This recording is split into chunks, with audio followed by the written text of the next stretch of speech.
Hi കൂട്ടുകാരെ, മിനീസ് കിച്ചണിലേക്ക് എല്ലാവർക്കും സ്വാഗതം കേട്ടോ. ഇതൊരു ഏത്തക്കായം കൊണ്ടുള്ള പഴം പൊതിയാണ് കേട്ടോ. പൊരിയല്ല, പൊതിയാണ് ഇത് കേട്ടോ. ഇതിനകത്ത് നല്ല വെറൈറ്റി ആയ ഫില്ലിംഗ് ഒക്കെ ചേർത്ത് നമ്മൾ പൊതിയാക്കി ഒന്ന് വറുത്ത് കോരിയെടുക്കുന്ന റെസിപ്പിയാണ് കേട്ടോ. നല്ല സൂപ്പർ ടേസ്റ്റാണ്. ഇതിനകത്ത് വെറൈറ്റി ഒരു ഫില്ലിംഗ് ഒക്കെയാണ്. വീഡിയോയിലേക്ക് പോകുമ്പോൾ വീഡിയോ കണ്ട് ഇഷ്ടപ്പെടുവാണെങ്കിൽ ലൈക്ക് ചെയ്ത് ഷെയർ ചെയ്ത് കമൻറ്റ് ചെയ്ത് സബ്സ്ക്രൈബ് മറക്കല്ലേ. നമുക്ക് വീഡിയോയിലേക്ക് പോകാം. ഒരു പഴം കൊണ്ട് ഇത് ഏത്തക്കായാണ്, പുഴുങ്ങി വെച്ചേക്കുവാണ് കേട്ടോ. പുഴുങ്ങുന്ന വീഡിയോ ഒക്കെ എല്ലാവർക്കും പുഴുങ്ങാനൊക്കെ അറിയാമല്ലോ. അതുകൊണ്ട് ഞാൻ ഒരു പഴം പൊതിയാണ് കാണിക്കുന്നത് കേട്ടോ. ഇതിനകത്ത് നമുക്ക് ഫില്ലിംഗ് ഒക്കെ വെച്ച് നല്ലോണം ഒരു വെറൈറ്റി ആയിട്ട് റെസിപ്പിയാണ് കേട്ടോ. പഴം പൊരി എന്ന് പറയും, പൊരിയല്ല പൊതി, പഴം പൊരി. അപ്പോൾ നമുക്കിതിനെ ഞാനിപ്പോൾ ഒരു മൂന്ന് ഏത്തക്കയാണ്, ഒന്ന് മുറിച്ചിട്ടതാണ്. 3 ഏത്തക്ക നല്ലോണം പഴുത്തതായിരുന്നു, അത് പുഴുങ്ങിയെടുത്തിട്ടുണ്ട്. നമുക്ക് നീ ഒന്ന് ഉടച്ചെടുക്കാം, നല്ലോണം ഒന്ന് ഉടച്ചെടുക്കാവേ. ഉടച്ചെടുത്തിട്ട് ഇതിനകത്ത് ഈ കറുത്ത ഇതുപോലൊന്നും കളയൊന്നും വേണ്ട കേട്ടോ. നമുക്കിതൊന്ന് ഉടച്ചെടുക്കാം. പഴം പൊതിയൊന്നും ഉണ്ടാക്കാം. ഇതിനകത്ത് നല്ലൊരു ഫില്ലിങ്ങാണ് നമ്മൾ കൊടുക്കുന്നത്. അതിനകത്തേക്ക് ഇത് ഉടച്ച ശേഷം ഇത് അവൽ, ഏത് അവലാണെങ്കിലും കുഴപ്പമില്ല. ഞാൻ വെള്ള അവലാണ് ഇടുന്നത്. 1/2 കപ്പ് ഇട്ടിട്ടുണ്ട്. 1/2 കപ്പിൻ്റെ ആവശ്യമേ ഉള്ളൂ. എന്നിട്ട് നമുക്ക് നല്ലോണം കൈ കൊണ്ട് തന്നെ ഒന്ന് കുഴച്ചെടുക്കാവേ. നല്ല രീതിയിലൊന്ന് കുഴച്ചെടുക്കാം കൈ കൊണ്ട്. ഇതെല്ലാം കൂടെ ഒന്ന് പൊടിച്ചിട്ടിട്ട് നല്ലോണം കുഴച്ചെടുക്കാം. നമ്മൾ ഇത് അവലിടുമ്പോൾ ഞാൻ ആദ്യമേ 1/2 കപ്പ് അവലിട്ട് ഒന്ന് കുഴച്ച് നോക്കിയാണ്. അപ്പോഴത്തേക്ക് ഇച്ചിരി കൂടെ നമുക്ക് ലൂസായിട്ടിരിക്കുമായിരുന്നു. അപ്പം ഞാനൊരു 1/2 കപ്പ് കൂടെ ഇട്ടു. അപ്പം മൊത്തം 3 ഏത്തക്കായ്ക്ക് 1 കപ്പ് അവലിട്ടിട്ടുണ്ട് കേട്ടോ. നമ്മളെ മാവ് കുഴയ്ക്കുന്ന ഇത് ഏത്തക്ക എങ്ങനെ കുഴച്ചെടുക്കുന്ന അനുസരിച്ച് ഒത്തിരി പഴുത്തു പോയാണെങ്കിൽ ഇച്ചിരി കൂടെ അവലിടണം. ഇതിപ്പോൾ ഈ പരുവത്തിൽ ഇതുപോലെ ഉരുട്ടിയെടുക്കുന്ന പദത്തിൽ ആകണം കേട്ടോ. അപ്പോൾ ഇപ്പം ഞാൻ കുഴച്ചിട്ടുണ്ട്. ഇത് മാറ്റി വെക്കാം. നമുക്കിനി ഫില്ലിങ്ങിനുള്ള കാര്യങ്ങൾ നോക്കാവേ. ഒരു പാൻ അടുപ്പ് വെച്ചിട്ടുണ്ട്. അതൊരു 1/4 കപ്പ് ചെറുപയർ, നമ്മൾ പായസം ഉണ്ടാക്കുന്ന ചെറുപയറിൻ്റെ പരിപ്പാണ് കേട്ടോ. ഇത് കഴുകി ഞാൻ എടുത്തതാണ്, വെള്ളം തോർത്ത്.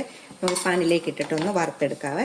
എണ്ണ ഒന്നും ഒഴിച്ചിട്ടില്ല, ചുമ്മാ ഇതിൻ്റെ വെള്ളം പോയി ഒന്ന് മൂപ്പിച്ചെടുക്കണം. എന്നിട്ട് നമുക്കിതൊന്ന് പൊടിച്ചെടുക്കേണ്ടതാണ്. നമുക്കിതൊന്ന് വറുത്തിട്ട് വെള്ളമെല്ലാം പറ്റിയൊന്ന് നമുക്കൊന്ന് മൂപ്പിച്ചെടുക്കാം. ചുമക്കുന്ന നിറമില്ലേ, അതേ പരുവത്തിലൊന്ന് ആക്കിയെടുക്കാവേ. ഇത്രയും മതി. ഇത് നമുക്ക് മാറ്റി വെക്കാം. അത് മിക്സിയുടെ ജാറിയിട്ടൊന്ന് ക്രഷ് ചെയ്തെടുക്കണേ. പാനിലേക്ക് കുറച്ച് കപ്പലണ്ടിയാണ് കേട്ടോ. കുറച്ച് മതി, നമ്മൾ എടുക്കുന്ന ഏത്തക്കാടെ അനുസരിച്ച് കേട്ടോ. ഇത്ര ഇട്ടിട്ടുണ്ട്. ഇതൊന്നും മൂപ്പിച്ചെടുക്കാവേ. റെഡി ആയിട്ടുണ്ട്. നമുക്കിത് രണ്ടും കൂടെ ഒന്ന്, ഈ പരിപ്പും ഇതും കൂടെ ഒന്ന് മിക്സിയുടെ ജാറിലേക്ക് ഇട്ട് ഒന്ന് ക്രഷ് ചെയ്തിടാം കേട്ടോ. ചൂടാറിയിട്ട് അതിലേക്ക് തന്നെ നമ്മൾ 1 ടീസ്പൂണ് നെയ്യ് ഒഴിക്കാവേ. ഇതിലേക്ക് നമുക്കൊരു 1/2 കപ്പ് തേങ്ങ ഇടാം. 1/2 കപ്പ് തേങ്ങയാണ് ഇടുന്നത്.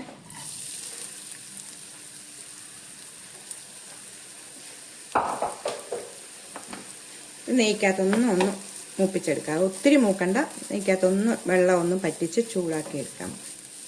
പൊടിച്ചുകൊണ്ട് കപ്പലണ്ടിയും പരിപ്പൊടി പൊടിച്ചാണ് ഇതിലേക്ക് ഇടുവാണ്. നമുക്ക് ആവശ്യത്തിലുള്ള പഞ്ചസാര ചേർക്കാവേ. മധുരമൊക്കെ നിങ്ങളുടെ ഇതനുസരിച്ച് ഇടും. ഞാൻ 2 ടേബിൾ സ്പൂൺ പഞ്ചസാര ഇടുന്നുണ്ട് കേട്ടോ. സമയം നിങ്ങൾക്ക് ഈന്തപ്പഴം ഒക്കെ ഉണ്ടെങ്കിൽ അതൊക്കെ ഇടാം കേട്ടോ, നല്ലതാണ്. ഇനിയിപ്പോൾ ഈന്തപ്പഴം ഒന്നും ഇടുന്നില്ല. ഇവിടെ ഈന്തപ്പഴം അങ്ങനെ വലിയ ഇതില്ല, ഇട്ടാൽ നല്ല ടേസ്റ്റാണ് കേട്ടോ. എന്നിട്ട് നമുക്കത് നല്ലോണം ഒന്ന് ഇടാം. ഇപ്പം നമുക്കൊരു ഫ്ലേവറിന് വേണ്ടി ഇച്ചിരി ഒരു 1/2 ടീസ്പൂൺ ഏലക്കാപ്പൊടിയും കൂടി ഇടാം. സ്പൂണ് ഏലക്കാപ്പൊടിയും കൂടി ഇട്ടു. പഞ്ചസാര നോക്കുമ്പോൾ മധുരം കുറവാണ് കേട്ടോ. 1 ടേബിൾ സ്പൂൺ കൂടി ഇട്ടിട്ടുണ്ട്. ഏലക്കായും കൂടി ഇടുമ്പോൾ നല്ലൊരു മണവും കപ്പലണ്ടിയും പരിപ്പും എല്ലാം കൂടി നമ്മൾ പൊടിച്ചെടുത്തത്. ഇത്രയും മതി. നമുക്കിത് മാറ്റി വെക്കാവേ. ഫില്ലിങ് റെഡി ആയിട്ടുണ്ട്. നമുക്ക് നീ എടുത്തിട്ട് ഓരോ ഉരുളകളാക്കി എടുക്കാം. കാണിക്കാവേ. ഇത് ഇതുപോലെ ഓരോ ഉരുളകളാക്കിയിട്ട് നമ്മുടെ ഇഷ്ടത്തിനനുസരിച്ച് നമ്മളിത് ഇതുപോലെ പരത്തിയെടുത്തിട്ട് നമുക്ക് വലിപ്പം കൂട്ടി വേണമെങ്കിലും എടുക്കാം കേട്ടോ. അതൊക്കെ നിങ്ങളുടെ ഇതനുസരിച്ച് നമുക്ക് ഇതിലേക്ക് ഒരു സ്പൂൺ ഇത് വെക്കാം. നമ്മളിത് എണ്ണയ്ക്കകത്ത് വറുത്ത് എടുക്കുക കേട്ടോ. ഏത്തക്ക അപ്പം ഉണ്ടാക്കുന്ന പോലെ ഏത്തക്ക പൊരി ഉണ്ടാക്കുന്നത് എന്ന് പറഞ്ഞാൽ നമ്മൾ എടുക്കുവാണ്. നമ്മളിത് ഇതുപോലെ ഉരുട്ടിയെടുക്കണം. കണ്ടോ, ഇതുപോലെ എല്ലാം ഒന്ന് നമുക്ക് ഉരുട്ടിയെടുക്കാം. ഈ ഉരുളയൊക്കെ നിങ്ങളുടെ ഇഷ്ടം അനുസരിച്ചാണ് എടുക്കേണ്ടത് കേട്ടോ. ഞാനിപ്പോൾ നമ്മൾക്ക് ഏത് ഇഷ്ടമുള്ള ഷേപ്പിലാണെങ്കിലും എടുക്കാം. അപ്പം ഞാൻ ഇതുപോലെ എല്ലാം ഒന്ന് എടുത്ത് വെക്കട്ടെ. ഇല്ലെങ്കിലും നിറച്ച് ഏത്തക്ക എടുത്തിട്ടുണ്ട് കേട്ടോ. 9 എണ്ണത്തിനുണ്ടായിരുന്നു. 3 ഏത്തക്കായെ നിങ്ങൾക്ക് ഇഷ്ടമുള്ള വലുപ്പത്തിൽ ഉണ്ടാക്കാം കേട്ടോ. ഞാൻ എണ്ണ ചൂടാക്കാൻ വെച്ചിട്ടുണ്ട്. എണ്ണ ചൂടാകട്ടെ. എന്നിട്ട് നമുക്കിത് ഏത്തക്കാപ്പം ഉണ്ടാക്കുന്നത് പോലെ തന്നെ വറുത്ത് കോരി എടുക്കണം. അത്രേ ഉള്ളൂ കേട്ടോ. പെട്ടെന്ന് തന്നെ, അത് പുഴുങ്ങിയ ഏത്തക്ക ആയതുകൊണ്ട് പെട്ടെന്ന് തന്നെ. അപ്പോൾ ഇപ്പം എണ്ണയൊന്ന് ചൂടാകട്ടെ. നല്ലോണം ചൂടായിട്ടുണ്ട്. നമുക്ക് ഓരോന്നിടാം കേട്ടോ. ഇത് നല്ലോണം ചൂടായി കിടക്കുവാണ്. ഇതിലേക്കിട്ട് നമുക്കൊന്ന് ഫ്രൈ ചെയ്തെടുക്കാം. തിരിച്ചും മറിച്ചിട്ട് ഫ്രൈ, നമ്മൾ ഏത്തക്കാപ്പം ഉണ്ടാക്കുന്നത് എങ്ങനെയാണോ നമ്മൾ ഇത് ഉണ്ടാക്കിയിട്ട് ഇതിനകത്ത് ഈ മാവിലൊന്നും മുക്കിയിട്ടില്ല കേട്ടോ, വേറെ ഒന്നും ചെയ്യണ്ട. ഇതുപോലെ തന്നെ നമ്മൾ ഫ്രൈ ചെയ്തെടുക്കാം. 4 എണ്ണം വെച്ച് നമ്മൾ ഇങ്ങനെ ഇടുവാണ്. ഒന്ന് ഇതാവട്ടെ.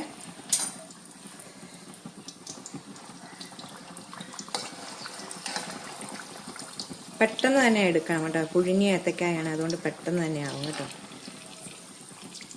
തിരിച്ചിട്ടിട്ടുണ്ട് കേട്ടോ, പയ്യെ സ്പൂണും കൊണ്ടൊന്ന് നമുക്ക് മറിച്ചിടാവേ. നമുക്കിനി ഫ്രൈ ചെയ്തെടുക്കാം. ഇപ്പം എടുത്തിട്ടുണ്ട് കേട്ടോ, ഇട്ടിട്ടുണ്ട്. നമുക്കിനി ഇതുപോലെ എല്ലാം ഒന്ന് ഫ്രൈ ചെയ്തെടുക്കാം കേട്ടോ. ഇതുകൂടെ ഒന്ന് എടുത്ത് നമുക്ക് വെച്ചിട്ട് ഇതാ അടുത്തതും ഇതുപോലെ എല്ലാം ഒന്ന് ഇട്ട് ഫ്രൈ ചെയ്തെടുക്കാവേ. എല്ലാം ഞാൻ എടുത്തിട്ടുണ്ട്. 3 എണ്ണം കൂടെ അതാകാനുണ്ട്. മൊത്തം എടുത്തിട്ട് നിങ്ങളെ കാണിക്കാവേ. എല്ലാം ഉണ്ടാക്കി ഞാൻ വെച്ചിട്ടുണ്ട് കേട്ടോ. നിങ്ങളെ കാണിക്കാവേ. ഞാൻ മുറിച്ചൊന്ന് കാണിക്കാം. ഇത് ടേസ്റ്റായിട്ട് നോക്കി, ഫില്ലിങ്ങും എല്ലാം നല്ലതൊന്ന് ട്രൈ ചെയ്ത് നോക്കണം. അടുത്തൊരു വീഡിയോ കാണാൻ. ടാറ്റാ.